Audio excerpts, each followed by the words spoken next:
இயேசு உங்களை நேசிக்கிறார். பிரியமானவர்களே, இந்த நாள் ஆண்டவர் நம்மளோடு பேசும்படியாய் வேதத்திலிருந்து ஒரு வசனத்தை கூட வாசித்த ஆண்டவர் நமக்கு கற்றுக் கொடுக்கக்கூடிய காரியத்தை பார்ப்போம். அது மத்தேயுவின் புஸ்தகம் 11வது அதிகாரம் 12வது வசனம் இப்படியாக சொல்லுகிறது: யோவான் ஸ்நானன் காலம் முதல் இதுவரைக்கும் பரலோக ராஜ்யம் பலவந்தம் பண்ணப்படுகிறது. பலவந்தம் பண்ணுகிறவர்கள் அதை பிடித்து கொள்ளுகிறார்கள். யோவான் ஸ்நானன் காலம் முதல் பரலோக ராஜ்யத்தை குறித்துதான ஒரு பலவந்தம் பண்ணப்படுகிறது என்று சொல்லப்படுகிறது. யார் அதை பலவந்தமாய் பிடித்துக் கொள்ளுகிறார்களோ அவர்கள் அதை பிடித்துக் கொள்ளுகிறார்கள். பரலோக ராஜ்யத்தை குறித்து அநேக உவமைகளாக ஆண்டவர் சொல்லிக் கொண்டு வருகிறதே பார்க்க முடியும். அநேக இடங்கள்ல பரலோக ராஜ்யத்தினுடைய ரகசியங்களை ஆண்டவர் பல முறை வேதத்தின் வழியாய் ஜனங்களுக்கு போதித்து கொண்டு வருகிறதை நாம் பார்க்க முடிகிறது. அதுல இந்த ஒரு வார்த்தை, யோவான் ஸ்நானன் வந்தது முதமே பிரியன் பாம்பு குட்டிகளே மனம் திரும்புங்கள். அவருடைய பிரசங்கம் பயங்கரமா இருக்கும். ஏன் அப்படின்னா, பரலோகத்துக்கு ஏற்றவைகளை நீங்கள் சிந்திங்கள் என்று சொல்லுகிறதை நாம் பார்க்க முடிகிறது. பிரியமானவர்களே, இப்ப பரலோக ராஜ்யம் எவ்வளவு முக்கியமானது என்பதை பார்க்கும்படி ஆண்டவர் அநேக இடங்கள்ல ஒரு 6 தடவை அப்படியே கண்டினியூவா சொல்லிக்கிட்டே வர, ஒவ்வொரு காரியத்தையும் சொல்லிக்கிட்டே வராரு. தாளந்த குறித்து, கன்னிகளை குறித்து, ஒரு வீட்டு எஜமானனை குறித்து, ஒவ்வொரு காரியத்திலும் பரலோக ராஜ்யத்துக்கான காரியங்களை ஆண்டவர் ஜனங்களுக்கு புரிந்து கொள்வதற்கு பல வித்தியாசமான கோணங்கள்ல அவர் சொல்லிக் கொடுக்கிறதை பார்க்க முடிகிறது. கடைசி காலத்துல, கடைசி நேரத்துல பரலோக ராஜ்யத்துக்குள்ள நுழைவதற்கு ஆண்டுடைய நாமம் தரிக்கப்படவில்லை என்றால் ஒரு பிரயோஜனம் இல்லை என்பதை நாம் அறிந்து கொள்ளும்படியாய் இந்த பரலோக ராஜ்யத்துக்கு உள்ள நுழைவதற்கான காரியத்தை நாம் பிடித்து கொண்டோமானால் எல்லா உலகத்தில் இருக்கிற அனைத்து மனிதர்களுக்கும் ஆண்டவர் பிரசங்கிக்கிற அந்த காரியம் என்னவென்றால், பரலோக ராஜ்யத்துக்குள்ள எப்படி நுழைய வேண்டும், அதற்கான காரியம் இந்த பூலோகத்தில் எப்படி சொல்லப்பட்டிருக்கிறது, எப்படி வாழ வேண்டும், அங்கு கடந்து செல்ல வேண்டாம், என்ன செய்ய வேண்டும் என்பதை நம்ம ஆண்டவர் தெளிவாய் கற்றுக் கொடுத்திருக்கிறார். பிரியமானவர்களே, அப்ப பரலோக ராஜ்யத்துக்குள்ள உள்ள நுழையும்னா அநேக நம்ம நெருக்கமான காரியங்கள்ல உள்ள ஊடுருவி செல்ல வேண்டிய காரியங்கள் நடக்க வேண்டியதா இருக்கும். ஏன்னா எப்படி வாழலாம் அப்படின்னு சொல்லி வாழ்வது அது லகுவாய் இருக்காது. வேலை இந்த பூமியில வேணா நம்ம எப்படி வேணாலும் வாழலாம், எப்படி வேணாலும் இருக்கலாம் அப்படின்னு நினைச்சா இந்த பூமியோட அதோடைய எல்லா காரியம் நினைச்சும் முடிந்து போகும். ஆனா மறுஜென்ம வாழ்வு என்பது இருக்கிற எல்லா மனிதர்களுக்கும் தெரியும். உலகத்தில் இருக்கிற அனைத்து மனிதர்களுக்கும் இன்னொரு ஜென்மம் இருக்கா. அநேக பேர் சொல்லுவாங்க, மறுஜென்மத்துல நாயா பிறக்க, இவன் குரங்கா பிறப்பான் அப்படின்லாம் சொல்லுவாங்க. பார்த்துருக்கீங்களா? மறுஜென்மம் அப்படின்றது இங்கே அந்த ஆண்டவர் சொல்றாரு, இந்த பூமியில நமக்கு கொடுக்கப்பட்ட இந்த நாட்கள் எப்படி வாழ்கிறோம் என்பதை பார்த்து ஆண்டவர் என்ன செய்றாராம், பரலோக ராஜ்யத்துக்கு அங்கு ஆண்டாண்டு காலமாய் வாழ்வீர்கள் என்று ஆண்டவர் சொல்லுகிறார். ஆண்டாண்டு காலமாய் வாழக்கூடிய ஒரு வாழ்க்கைக்கு கடந்து செல்லணும் அப்படின்னா இந்த பூமியில நம்ம எப்படி வாழ்ந்திருக்கிறோம் என்பதை நாம் பார்க்கும்படி அழைக்கப்படும். அதுதான் பரலோக ராஜ்யம் யோவான் ஸ்நானன் காலம் முதல் கொண்டு பலவந்தம் பண்ணப்படுகிறது. அதற்கு முன்பதாக பரலோக ராஜ்யத்தை குறித்து யாரும் பிரசங்கிக்கிறாங்களா என்னன்னு தெரியல. ஆனா யோவான் ஸ்தானத்திலிருந்து பாருங்க, பரலோக ராஜ்யத்தை குறித்து ஆண்டவர் கடிந்து உரைத்து கொண்டு காலம் கடைசியா இருக்குது, இன்னும் சில நாள் தான் நான் வந்துடுவேன் அப்படின்னு சொல்லுகிற காரியத்தை அதை ஒவ்வொரு நாளும் நாம் தியானித்து கொண்டு இருக்கிறோம். ஆண்டவருடைய வருகை அதி சீக்கிரமாய் இருக்கிறது என்பதை, அவருடைய வருகைக்காக தான் காத்திருக்கிறோம்.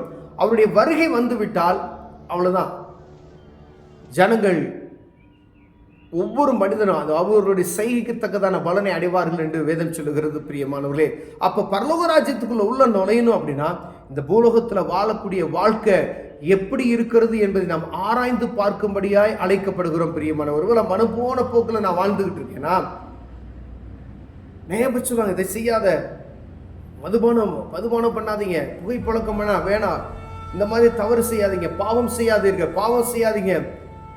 ஏன்னா ஆண்டவர் பாருங்க, நான் பரிசுத்தர் ஆகையால் நீங்களும் பரிசுத்தமாய் இருங்கள். பரிசுத்தம் இல்லாமல் ஒருவனும் கர்த்தரை தரிசிக்க முடியாது. பரிசுத்தம் உள்ளவன் மாத்திரமே பரலோக ராஜ்யத்துக்குள்ள உள்ள நுழைய முடியும். ஆண்டவருடைய விருப்பம் அனைத்து ஜனங்களும், எல்லா ஜனங்களும், என் பிள்ளைங்க அவங்க எல்லாம் பரலோக ராஜ்யத்துக்கு வரணும்னு சொல்லி தான் ஜனங்களை அங்கங்கே ஆயத்தப்படுத்துவதற்கு அங்கே ஊழியர்களை எழுப்பி அவர்களுக்கு இந்த காரியத்தை போதித்துக் கொண்டிருக்கிறார். அடிகளையும் உதைகளையும் அவமானங்களையும் வாங்கி பெற்றுக்கொண்டு, ஆனாலும் இயேசு உங்களுக்கு சுகம் கொடுக்கிறார், இயேசு பாவத்தை மன்னிக்கிறார் என்ற நற்செய்தியை எங்கும் சொல்லிக் கொண்டு வருகிறார்களே. எதுக்கு அப்படின்னா, அவருடைய வருகை நிமித்தமாய், அவருடைய வருகையில் ஒரு மனிதனும் தப்பித்து போகாதபடி எல்லாரும் பரலோக ராஜ்யத்துக்குள்ள வருவதற்கு ஏற்ற காரியங்கள் அவர்கள் எப்படியாவது புரிந்து கொள்ள மாட்டார்களா என்று அங்கங்கே ஆண்டவர் ஆட்களை எழுப்பி, அவருடைய ஊழியக்காரர்களை எழுப்பி ஜனங்களுக்கு அவர் போதிக்கிறதை நாம் பார்க்க முடிகிறது. பிரியமானவர்களே, இப்ப பரலோக ராஜ்யம் ஒரு மனிதனுக்கு எவ்வளவு முக்கியம் என்பதை அறிந்து கொள்ளும்படி அழைக்கப்படுகிறோம். ஒருவேளை எல்லா பாடுகள் இந்த பூமியில நமக்கு உண்டு. ஒருவேளை குடும்பத்தை நான் நடத்துவதற்கே எனக்கு முடியல, பல பாடுகள், பிள்ளைகளை படிக்க வைக்கணும், அவள் அப்படியே என்னுடைய காரியங்கள், என் குடும்பத்தினுடைய சூழ்நிலை நெருக்கமாய் இருக்கிறது, இதில் எங்க சாமி கும்பிட்றதுக்கு எனக்கு நேரம் எங்கேயா இருக்கு அப்படின்னு.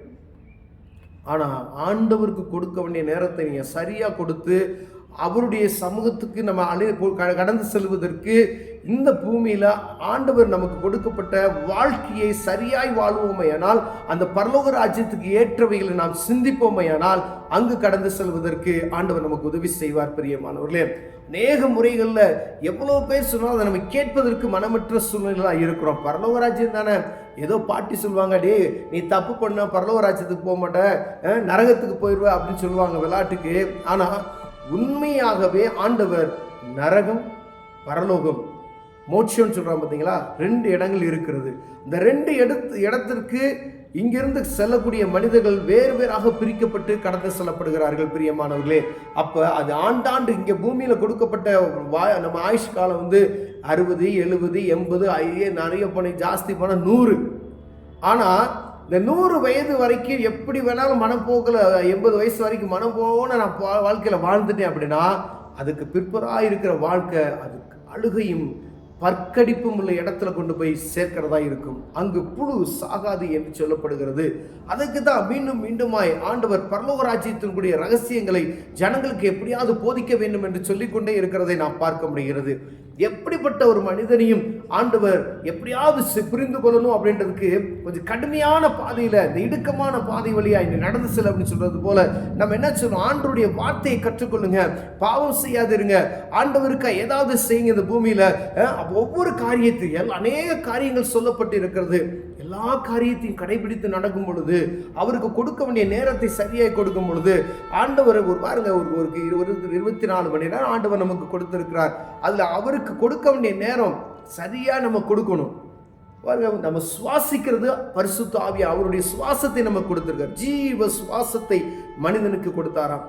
களிமண்ணினால் மனிதனை செஞ்சு ஆரம்பத்தில் ஒரு மனிதனை உருவாக்கினவர் ஜீவ சுவாசத்தை கொடுத்திருக்கிறார். அப்ப சுவாசிப்பதற்கான ஆண்டுடைய மகிமை நமக்குள்ள இருக்கிறது. பிரியவை யார் கொடுத்தா? அவர் தான் கொடுத்திருக்காரு.